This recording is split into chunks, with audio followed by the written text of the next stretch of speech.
Great to see such a large audience here tonight to hear about religious freedom, and thanks for the introduction, Reverend Tuff.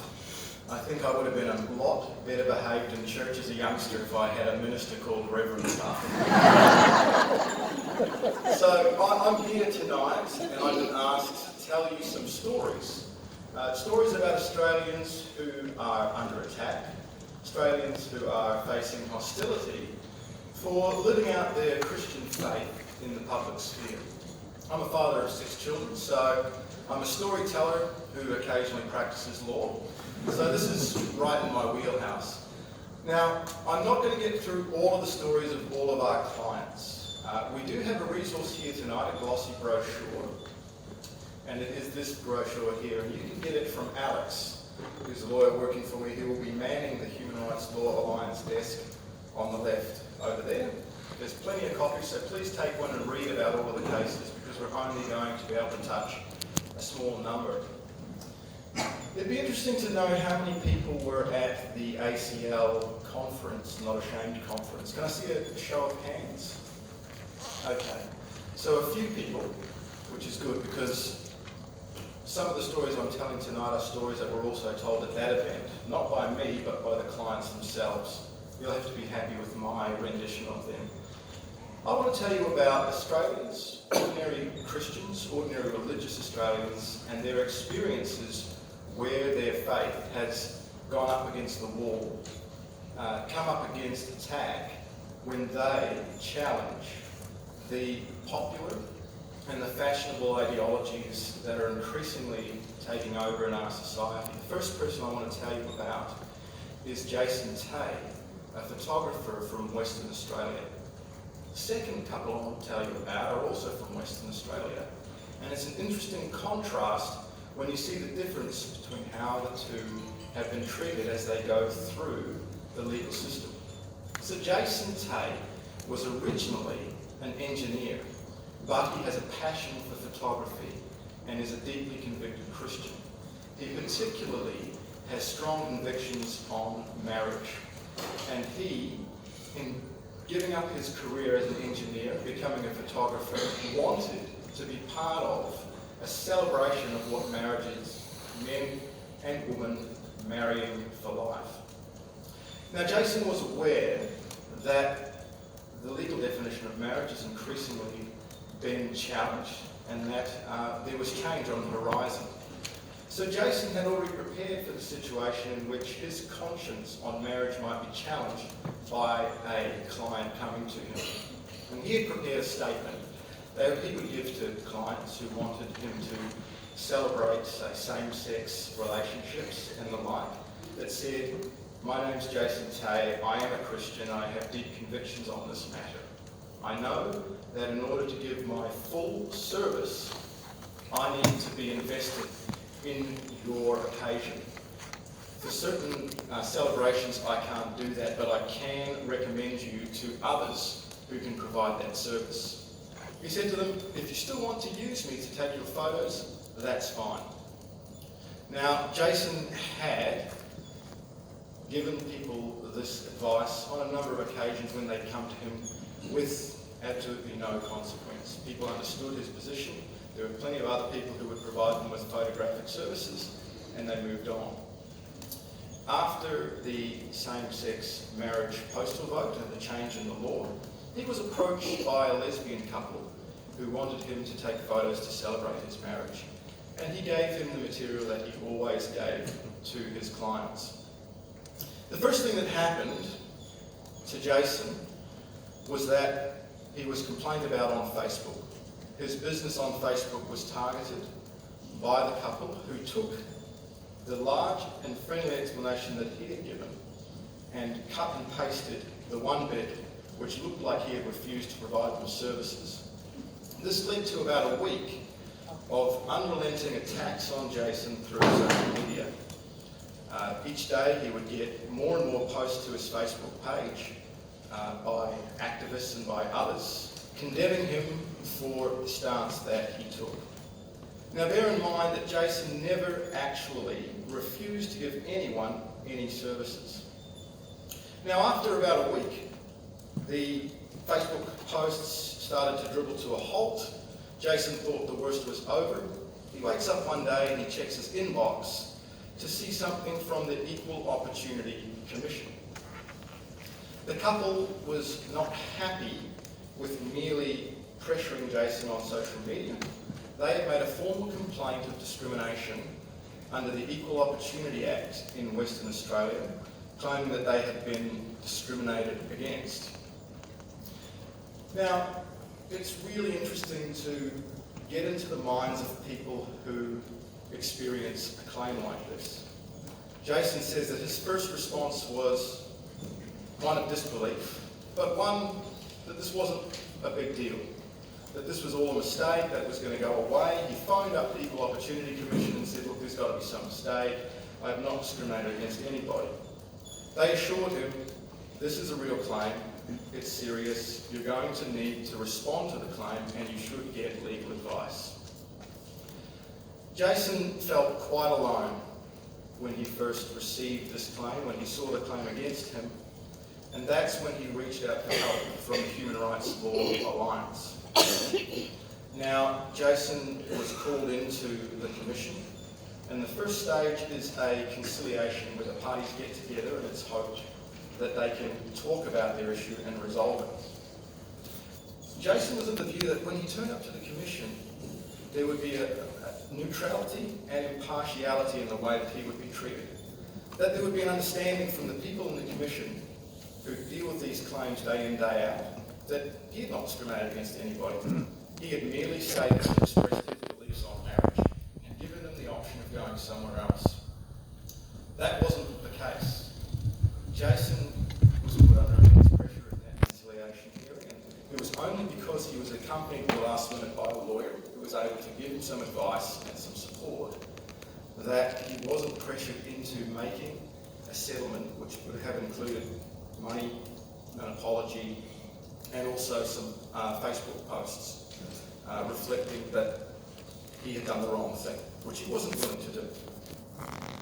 Now, Jason was hopeful that after the conciliation, the Commission would say, no case to answer here, there's clearly not been any discrimination, but that wasn't the case. The Commission made clear not only were they going to push this case on to the next stage, to the tribunal, they were also going to fund and assist with legal assistance the claimant with this claim against him. This was difficult for Jason because he had to fund his own legal expenses, and this by now had been going on for 6 months. Eventually, once the matter got to the tribunal, it went through a number of preliminary hearings. The claimant dropped the claim when it came time to make some substantial filings of papers with the court. Now you might say, that's a happy ending, and Jason really didn't face any pressure. But in these situations, the process is often the punishment. Jason went through the stress of having a claim against him, the stress of maybe losing his business because of the claim and the potential monetary damages that could be claimed against him. And he went through 7 months of this preoccupation with a case when he could have been doing his business. I want to take you to another case, a contrasting case, also in Western Australia. This is the case of Chris and Mary. They're a Christian couple. He is a blue-collar worker, a builder, and she is a stay-at-home mum, and she has children who are 5 and 3. A wonderful couple who had heard about the need in Australian society for foster parents. The foster system is heavily overloaded and they're crying out for people to become foster parents. So Chris and Mary decided to make an application to become foster parents and had some preliminary assessment by 2 social workers. When the social workers came to visit them, they went through a number of questions about who they were, the strength of their relationship, the kind of home that they would provide to a foster child. Because they were new to the system, and because they had young children of their own, they made it clear that they initially wanted to be respite foster carers. In other words, they would provide emergency support for permanent foster carers on weekends and on days when help was needed, and that they would take in children between the ages of 0 and 5. That way, the children were of about the same age as their own children. As they went through the assessment process, it became apparent that they were Christians, because this is something that they're very clear about. They were then given a series of worksheets to fill out on a whole range of issues. But one set involved questions about children identifying as LGBTQ, or same-sex attracted children, and how they would treat them. Chris and Mary was somewhat flummoxed by that.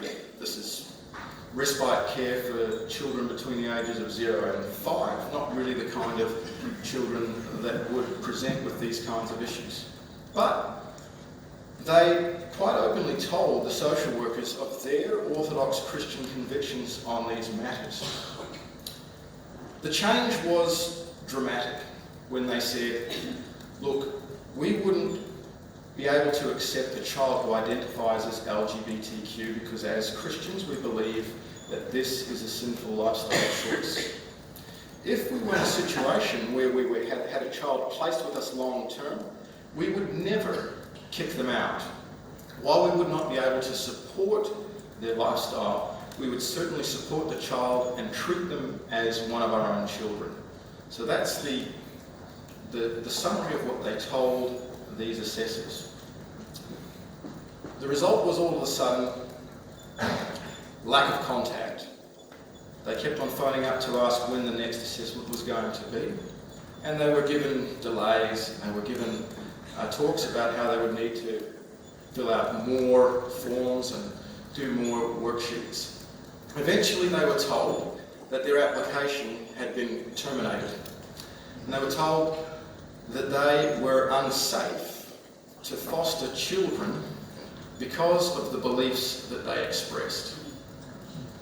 They were absolutely devastated that they had been told that they were unsafe, particularly where they expressed views that have been Orthodox Christian views in the broader church for centuries.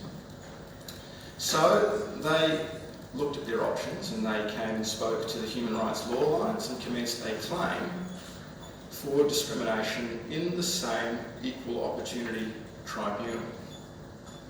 Again, there's a great contrast between their case and Jason Kay's case. In this case, the tribunal in the conciliation were largely unhelpful, I think is the word you would use. They didn't see how this couple, Chris and Mary, could possibly have a discrimination claim, and said so in that tribunal. Then, when it came time to determine whether or not there was a possible claim, the Commission said, we don't think that you've established that you've been discriminated against because of your Christian beliefs. Now, this in spite of emails where staff internally at this agency had said, we're concerned about their Christian beliefs. We were quite astounded by that. So this matter is now moving through the tribunal in Western Australia and is now 3 or 4 years in with no result yet. So watch this space. But this case is important for anyone who wants to be involved in fostering, because if Orthodox Christians are excluded from fostering, that's going to take a large number of wonderful foster parents out of a system which desperately needs them.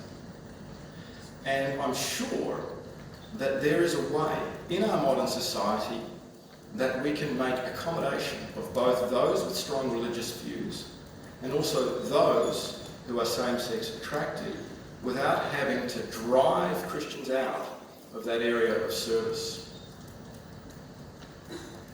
I want to tell you about another area. Doctors, lawyers, pharmacists, people whose professions are regulated.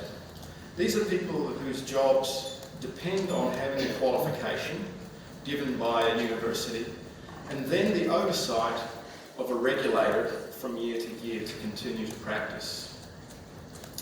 In Australia, doctors are regulated by a medical board.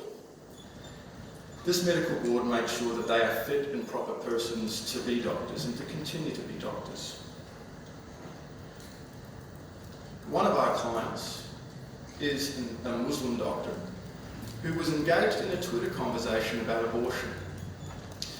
He stated that if we're going to talk about privilege in Australia, those people who have survived the birth process shouldn't use their privilege to discriminate against those who are in the womb who have not yet been born. And he made many statements in opposition to abortion. Someone overseas engaged him in conversation and then promptly made a complaint to the medical board about this doctor, saying, "I am concerned that this doctor will not be able to provide proper medical services to all clients, particularly to women who are wanting an abortion." Now, this is a doctor who has never, ever had a complaint by a patient, never had a complaint by another doctor, and yet the medical board has taken this complaint and started an investigation. Now, clearly, the person who made this complaint was not a patient of this doctor, was in fact living overseas and had identified this. Yet, increasingly, these complaints are being accepted and are being processed by this medical board, and they hang over the head of our professionals like the sword of Damocles. Now, you think to yourself, well, that doesn't sound like it would have much legs, because surely it's clearly a vexatious complaint and should be dismissed out of hand. And that's where I want to give you an example of another doctor which suggests that this investigation may go further. Melissa is a doctor who we talk about in this handout here, who's been active on social media, a GP in Victoria, has been providing services for over 15 years, has never had any complaints of discrimination by anybody, yet posts regularly on conservative topics, on issues of sexuality, gender, life, both abortion and euthanasia. Complaints were made by activists anonymously to the medical board, and Melissa has been under investigation for the last 20 months. Not only that, but Melissa has lost her registration as a doctor, where the medical board has used emergency powers to suggest that while they undertake their investigation, she should not be able to practice as a doctor. This is one of the major threats to people who are trying to express themselves in their own personal lives with their Christian beliefs. Melissa is being told that what she has said in her own personal time, on social media, on these subjects, is unacceptable for any doctor. Melissa wrote an article in a Christian newspaper about the medical issues surrounding transgender issues. That was used as evidence against her. So now, while Melissa waits for her appeal to be heard, she's unable to practice medicine and is currently at home with her family. There's not been a full trial. There's not been publicity. There's not been a real chance for her to make arguments as to why she as a doctor should be able to continue to practice, all based on her social media presence. Now, when the emergency powers were exercised, Melissa said, "I want to be flexible here. I'll remove every single post from the internet that I've made in my personal time, even though I stand behind them, and I will undertake not to do any more posts in the future." That wasn't good enough. The medical board made a decision after giving only a week's notice to Melissa. That is the experience of not just Melissa, not just the Muslim doctor I talked about before, but many doctors and many professionals who are finding themselves under investigation, finding themselves being pushed out of their professions, finding their voices silenced on issues where we need a wide variety of opinions, a wide variety of people's views and voices, including the Christian voice. There are many other stories I could tell you, and there are a lot more cases. I'd encourage you to pick up one of our brochures and have a look at these. and please keep this work in your prayers because there's lots more to come. Thank you very much for your time.